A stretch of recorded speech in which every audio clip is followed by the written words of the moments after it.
Selamat datang kembali. Oke, coba deh bayangin ini.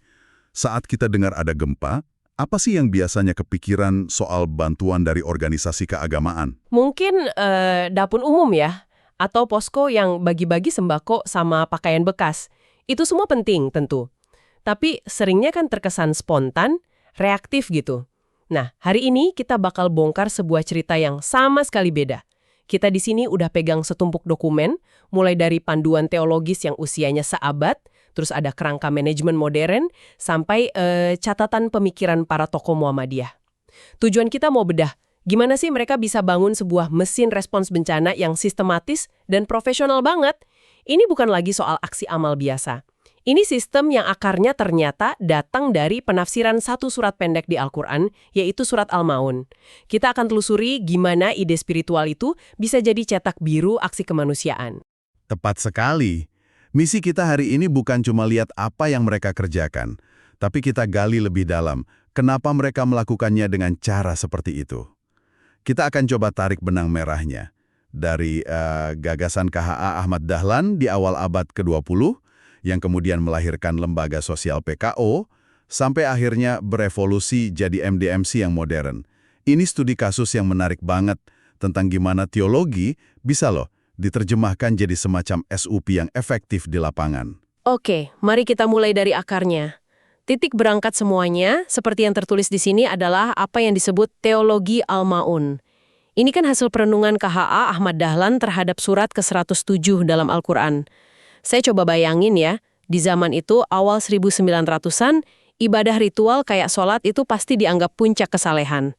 Terus datang KHA Ahmad Dahlan dan bilang, tunggu dulu, ada yang lebih dari itu. Betul, gagasannya itu pada masa itu sangat revolusioner.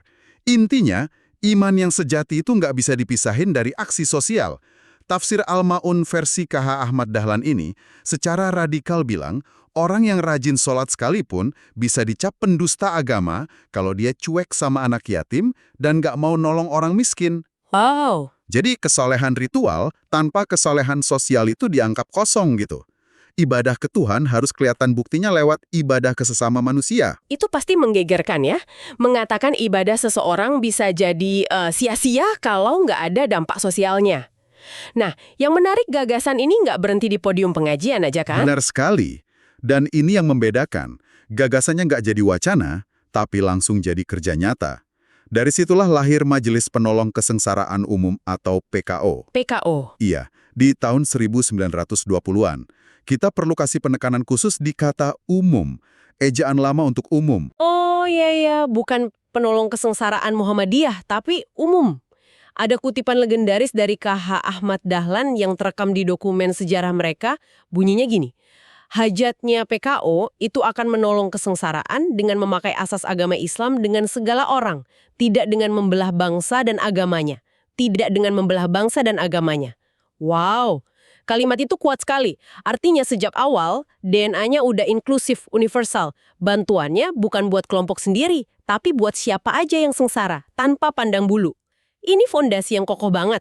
Lalu, gimana ide yang udah seabad ini bisa tetap relevan buat hadapin bencana modern kayak gempa bumi? Nah, ini bagian menariknya.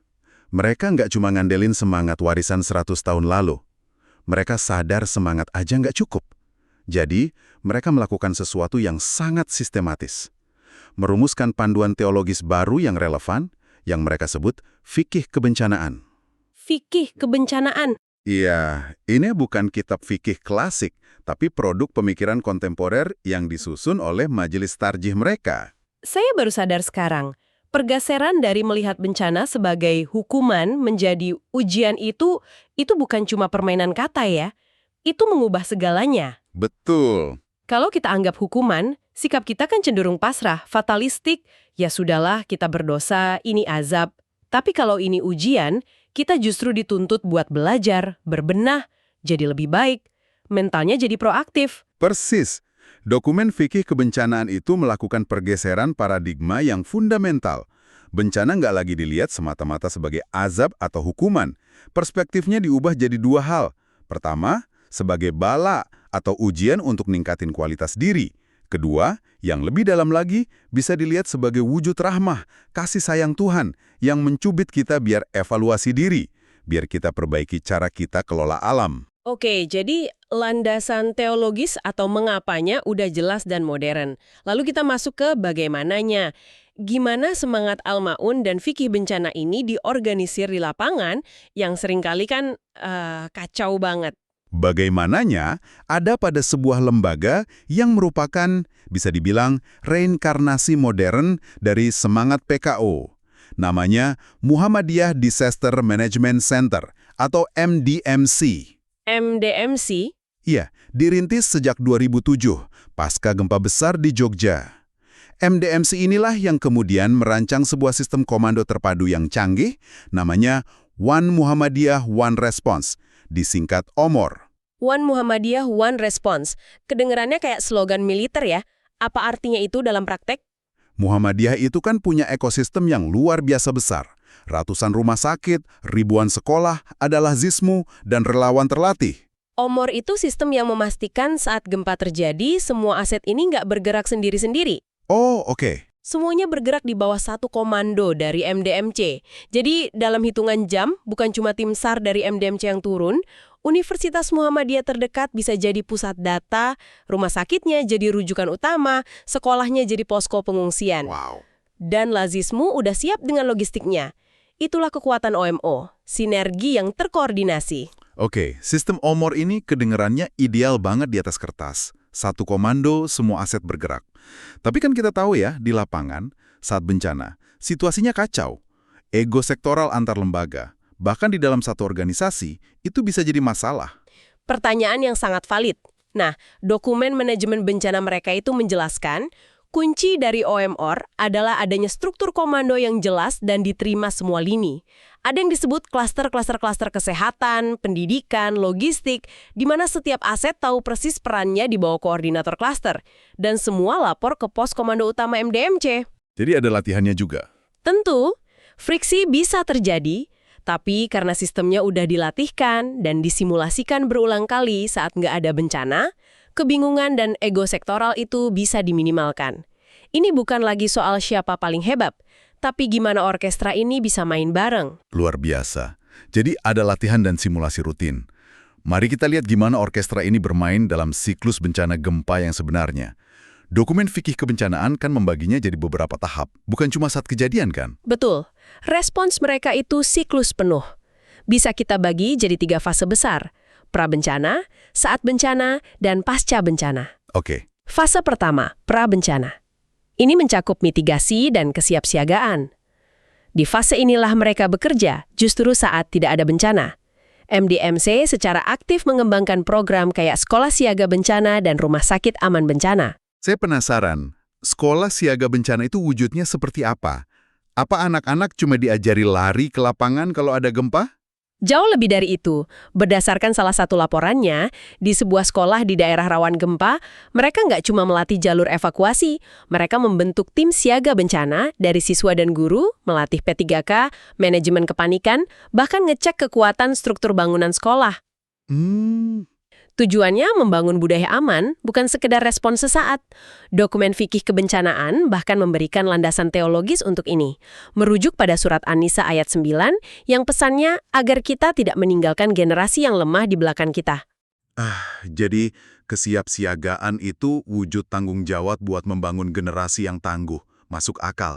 Jadi sebelum gempa terjadi pun mereka sudah investasi besar-besaran buat ngurangin risikonya. Lalu, mari kita masuk ke momen paling genting. Saat bencana beneran melanda, fase tanggap darurat. Disinilah sistem OMOR diaktifkan secara penuh. Misi utamanya ada 2, penyelamatan jiwa dan pemenuhan kebutuhan dasar. Untuk penyelamatan jiwa, semangatnya merujuk pada surat Al-Maidah ayat 32, yang nilainya kan menyelamatkan satu nyawa itu setara menyelamatkan seluruh umat manusia. Iya. Ini yang bikin relawan mereka seringkali ada di garis depan. Sembari tim SAR bekerja, klaster lain bergerak. Makanan, air bersih, tempat berlindung, layanan medis darurat. Oke, jadi logistik, medis, tempat berlindung itu semua kebutuhan dasar yang kita harapkan ya. Tapi rasanya ada yang kurang. Dalam situasi kayak gitu, trauma dan guncangan batin korban pasti luar biasa. Apa sistem mereka juga menyentuh aspek non-fisik itu? Nah, Anda menyentuh poin yang sangat krusial. Dan ini yang menurut saya sangat membedakan. Namanya aspek kepedulian spiritual dan psikososial. Dokumen fikih kebencanaan secara spesifik memberi panduan praktis dan keringanan atau rukhsah dalam beribadah bagi para korban. Contohnya gimana? Misalnya, bagi korban yang sulit air bersih, mereka dianjurkan tayamum. Bagi yang harus terus bergerak, boleh menjamak sholat. Bahkan, dalam kondisi darurat paling ekstrim, sumber ini bilang, boleh sholat meskipun aurat nggak tertutup sempurna, karena pakaiannya rusak atau hilang. Itu detail yang sangat manusiawi. Ini menunjukkan pemahaman bahwa aturan agama itu hadir untuk memudahkan, menenangkan jiwa, bukan malah jadi beban tambahan di tengah situasi yang udah sulit banget. Tepat sekali. Bantuan nggak berhenti di logistik dan medis, tapi juga menyentuh kebutuhan rohani mereka. Selain itu, ada juga tim dukungan psikososial yang khusus diterjunkan buat mendampingi anak-anak dan orang dewasa yang trauma. Jadi yang disembuhkan bukan cuma luka fisik, tapi juga luka batin. Betul. Lalu bagaimana setelah fase darurat yang paling kritis itu lewat? Kita masuk ke tahap pemulihan, rehabilitasi. Disinilah banyak lembaga bantuan biasanya mulai menarik diri. Dan disinilah komitmen Muhammadiyah yang sering kita dengar diimplementasikan.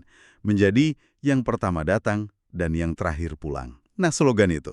Saya juga sering dengar itu dan jujur awalnya saya kira itu cuma semacam marketing. Tapi setelah baca dokumen fikih kebencanaan ini ternyata ada dasarnya. Mereka diwajibkan nggak cuma datang kasih bantuan terus pergi. Tapi Benar-benar mendampingi masyarakat sampai mereka bisa bangkit dan mandiri lagi. Itu komitmen jangka panjang yang luar biasa berat. fokus utama mereka di fase pemulihan ini apa? Apa cuma membangun kembali rumah yang runtuh? Pada kaum duafa dan kelompok rentan. Perempuan, anak-anak, lansia. Iya, penyandang disabilitas selama fase pemulihan. Kenapa? Karena dalam kekacauan pasca bencana, kelompok-kelompok inilah yang paling berisiko tereksploitasi atau tertinggal dalam distribusi bantuan.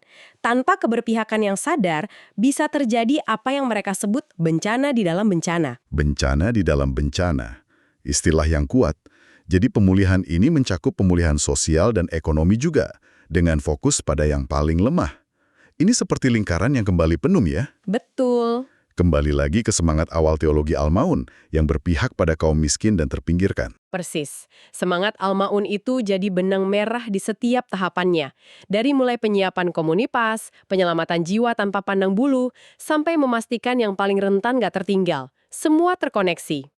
Jadi, setelah kita bedah semua sumber ini, gambaran yang muncul jadi sangat utuh ya. Ini bukan sekedar kumpulan aksi spontan, tapi sebuah sistem respon bencana yang sangat terencana. Ada benang merah yang lurus selama lebih dari 1 abad. Dari sebuah tafsir Al-Quran yang revolusioner, hingga menjadi sistem manajemen bencana yang modern, profesional, dan digerakkan oleh nilai kemanusiaan.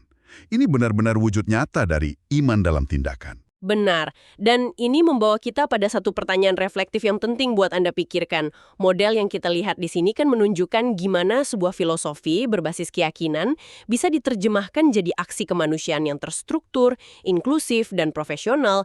Ini bukan lagi soal amal karitatif yang sesaat, tapi tentang pemberdayaan sistematis dan pengurangan risiko yang terencana. Pelajaran apa yang bisa diambil dari model ini bagi peran organisasi masyarakat sipil lainnya dalam membangun ketangguhan bangsa? Agar kita nggak selamanya bergantung pada pemerintah? Gimana semangat dan sistem serupa, mungkin dari latar filosofis yang beda, bisa direplikasi untuk membangun Indonesia yang lebih tangguh dari bawah. Ini sebuah pemikiran yang layak kita dalami bersama.